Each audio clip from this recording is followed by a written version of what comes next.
Ensuite, il faudrait quand même qu'il ait une vie intellectuelle. Donc pendant 2 ans ou 3 ans, il va faire des études de philosophie.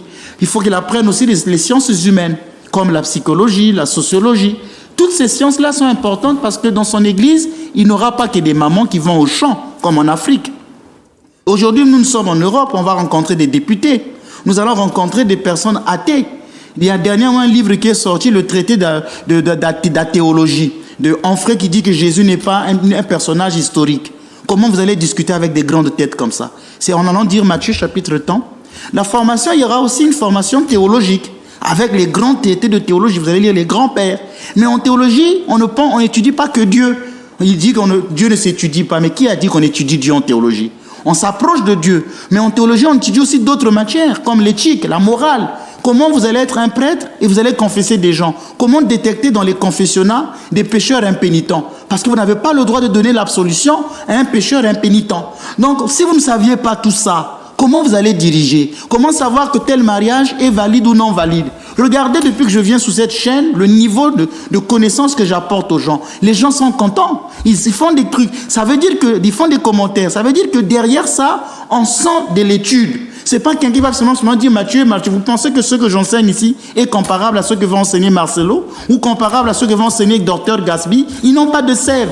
Je viens de dire docteur par habitude, mais en tout cas que l'Esprit Saint enlève ce mot de ma bouche. Donc je disais, donc vous voyez que on va sentir que le niveau n'est pas le même, les enseignements ne sont pas les mêmes.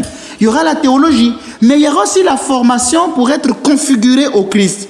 On va lutter contre des passions qui sont en nous, parce qu'un prêtre doit être un saint.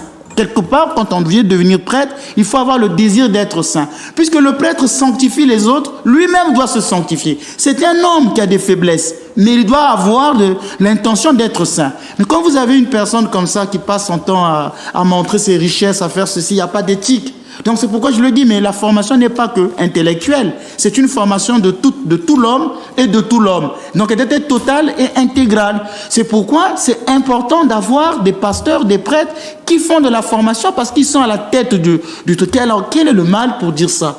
Quel est le mal quand on lui fait comprendre que mais pour être pasteur quand même il faut faire des études? Vous n'allez pas venir prêcher dans une église même en français avec un français tordu qu'on ne comprend pas. Il faut quand même avoir un certain... Sinon les fidèles vont se moquer de vous. Sinon vous risquerez d'être un conducteur aveugle. D'où la première vidéo je lui ai expliqué ça. Mais le monsieur part dans tous les débats malheureusement.